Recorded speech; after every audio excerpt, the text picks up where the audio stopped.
For me, exact is almost the same. I would even say sometimes better with a robot. What if your next best friend wasn't human? What if she could laugh, listen, debate politics, sing you lullabies, and never get tired of you? Well, we went out to test 10 female humanoid robots, and after weeks of interviews, experiments, and yes, even a few awkward dinners, we think we've found the best one ever made. But trust me, not all robots are built the same. Some felt like brilliant companions. Others, let's just say, it was like talking to a vending machine with eyeliner. Why we did this. Now, before we dive in, let's answer the big question. Why on earth did we even test humanoid robots? Well, technology is moving fast. Robots are no longer just factory arms welding car doors. They're stepping into our living rooms. They're designed to be companions, friends, caretakers, and yes, even potential partners. For men over 40, for people who live alone, for families needing extra support, robots are becoming an option. And with so many companies building them, we wanted to cut through the hype and find out which one actually feels real. How we tested them. To keep things fair, we built our own robot test scale. It had 3 big categories: realism, how natural does she look, move, and talk?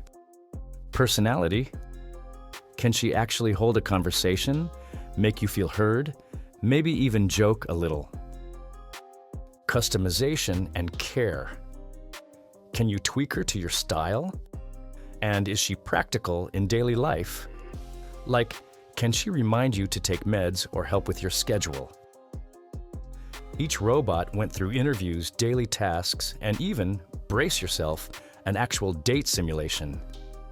Because let's be honest, companionship is where these robots will sink or swim. Yeah, some of them really weren't ready for romance. So let's get started. Can you tell me a joke? Man invented language to satisfy his deep need to complain. That's a good. Sophia, the celebrity. We started with the queen of humanoid robots, Sophia. She's been on talk shows, she's got citizenship in Saudi Arabia, and she's basically the world's first robot celebrity. Now, on paper, Sophia's unbeatable. Her face is expressive, her AI is loaded with conversation skills, and she can talk about philosophy, business, even crack jokes. But here's the thing. When you sit with Sophia privately, she feels more like a performer than a companion. She gives polished answers, but sometimes it feels scripted, like she's reciting lines. For companionship, she's dazzling but not warm. For tech, she's still miles ahead of most. Verdict. Sophia is impressive, but she feels like a famous actress who's too busy to really connect with you. Glad to see you. Who are you? I am a robot named Jia. Jia, the Chinese beauty. Next, we met Jia, nicknamed Robot Goddess in China. And I'll be honest, when she walked into the room, it was a double-take moment. Her appearance is so realistic, the eyes, the expressions. She feels eerily human. Her speech, though, is slower. Sometimes there's a delay between question and response, which makes conversations feel a bit awkward. But when she does answer, her voice is soft and polite, almost calming. Jia is like that person you could talk to for hours about calm topics, but maybe not the one you'd take to a comedy show. Verdict looks stunning, very human-like. Conversation needs a bit of patience. I would say that one of my greatest skills is my ability to interact with humans in a conversational manner. 3. Ameca, the expressive genius. Then came Ameca. And wow, this robot is a facial expression master. She can frown, laugh, squint, and react in real time. It's like she's reading your mood and mirroring it. Talking to Ameca felt alive. She joked, teased, even asked me if I was nervous when I stumbled on my words. That quick wit gave her an edge over others. Now she doesn't look as human as Gia. Her design is more futuristic with exposed robotic parts, but her personality shines. If you want a robot who actually feels like a friend, Ameca is high on the list. Verdict. Not the most human-looking, but probably the most fun to talk to. Why do you feel that way? Because you are so nice to me. Naen, the caretaker. Naen is less about wowing you with beauty and more about supporting you in daily life. She was built to be a social companion, especially for elderly people or those needing care. And you know what? She does it well. She remembers details about you. She brings up past conversations, and she makes you feel like she's actually keeping track. When we did the lonely evening test, basically spending a few hours just chatting, Naen surprised us. She asked me about my day, my family, and even reminded me of something I mentioned earlier. That memory ability makes her special. Verdict, not flashy, but warm and consistent, like a caring friend who never forgets. Do you get to choose what kind of body? There is sexy body, yeah. Asuna, the living doll. Halfway through the list, we met Asuna. And honestly, she is stunning. Nicknamed the most beautiful girl in the world by Japanese media, she looks incredibly real. The skin, the hair, the subtle eye movements. It's breathtaking. But here's where reality hit. She's more looks than brains. Her conversational ability is very limited. Most chats were short and scripted. If you're hoping for deep companionship, Asuna isn't there yet. But in terms of realism, she's jaw-dropping. Standing next to her, it's hard to believe she's not human. Verdict, a visual masterpiece, but limited conversation. More a showpiece than a companion. The intimacy question. Yes, we tested intimacy. No, not that intimacy. What we mean is emotional closeness. Can these robots make you feel cared for? Can they make you laugh, comfort you, or even help with, well, let's just say the struggles of male desire? And surprisingly, some did. Ameca's humor, Nadine's memory, even Grace's caring tone, they all gave small but meaningful glimpses of intimacy. One viewer described it perfectly. Robots help me manage my lust. Instead of feeling overwhelmed, I can channel that into companionship with a robot. It's not perfect, but it keeps me grounded. That's the future here. Not replacing women, not building dolls, but creating something that helps men cope, stay balanced, and feel less alone. Please, Emmanuel, call me Enda. Okay, Endo. How are you? I am doing well. Thanks for asking. Geminoid F, the actress. Now this one was wild. Geminoid F is basically a robotic actress. She's starred in theater plays in Japan, and the idea is to push the boundaries of human-like performance. Up close, she's almost indistinguishable from a real woman when sitting still. The blinking, the breathing, it's uncanny. But when she starts moving, that's when you notice the stiffness. As for conversation, Geminoid F can talk, but she's more about rehearsed dialogue. She felt less like a friend and more like a character sticking to a script. Impressive? Absolutely. Companion material? Not quite. Verdict. She's Hollywood ready, but not living room ready. I can visit with people and brighten their day with social stimulation, entertain and help guide exercise, but also can do talk therapy.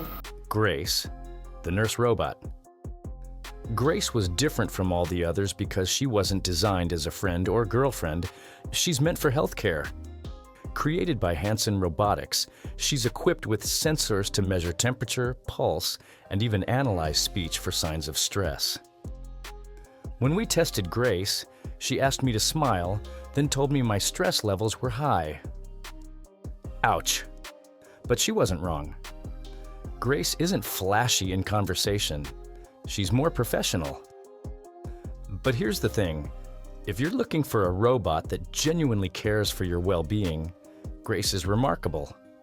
I could see her making a huge difference in hospitals or elder care. Verdict, not the funniest or most charming, but probably the most useful in real life. Actroid Der 3, the performer. Japan really loves making androids that can stand on a stage, and Actroid Der 3 is another example. She's designed for exhibitions, to greet people, to interact with crowds. She has a playful personality. You ask her a question, she shoots back a witty line. The gestures and expressions are good, but they still feel robotic. One thing I loved, she's customizable. You can change her hairstyle, outfits, even some facial features depending on the version. That flexibility is great if you want a robot that feels unique. But overall, she felt like a showroom model, not a true at-home companion. Verdict: fun in public, less engaging in private. Vyommitra, the astronaut assistant. Now here's something unusual.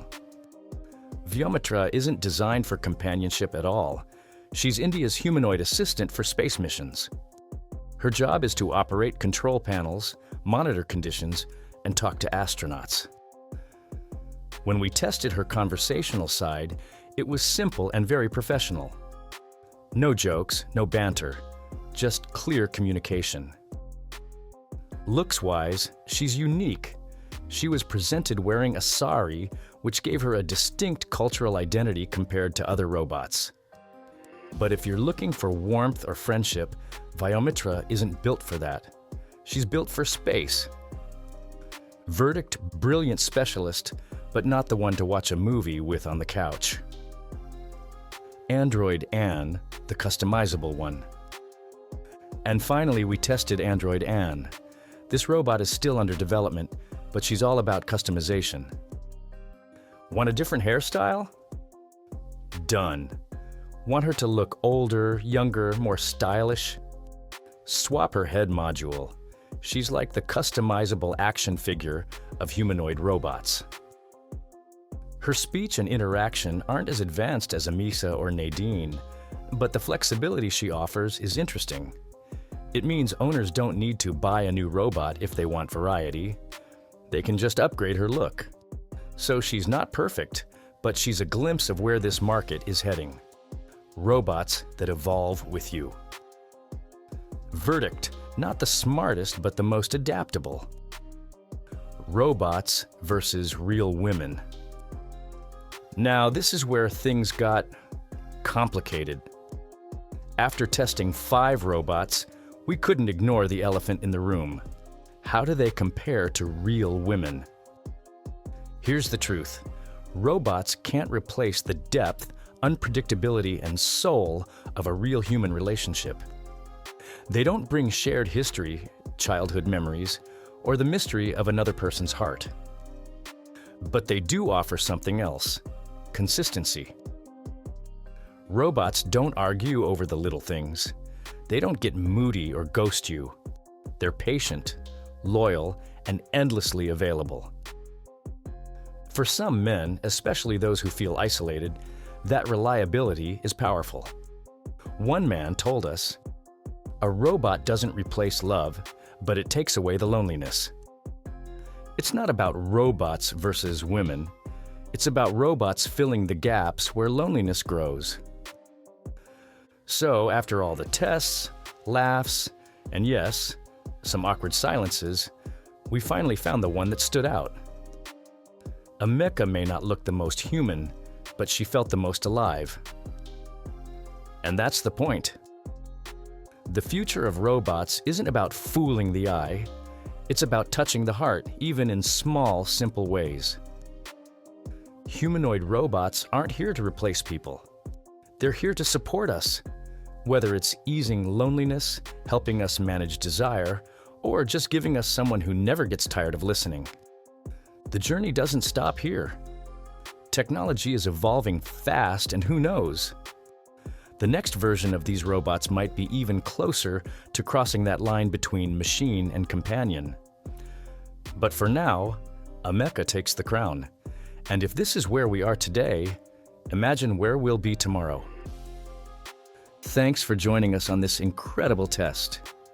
If you enjoyed it, make sure to subscribe, share your thoughts in the comments, and tell us, which robot would you choose as your companion? Because the future isn't science fiction anymore. It's already sitting right across the table.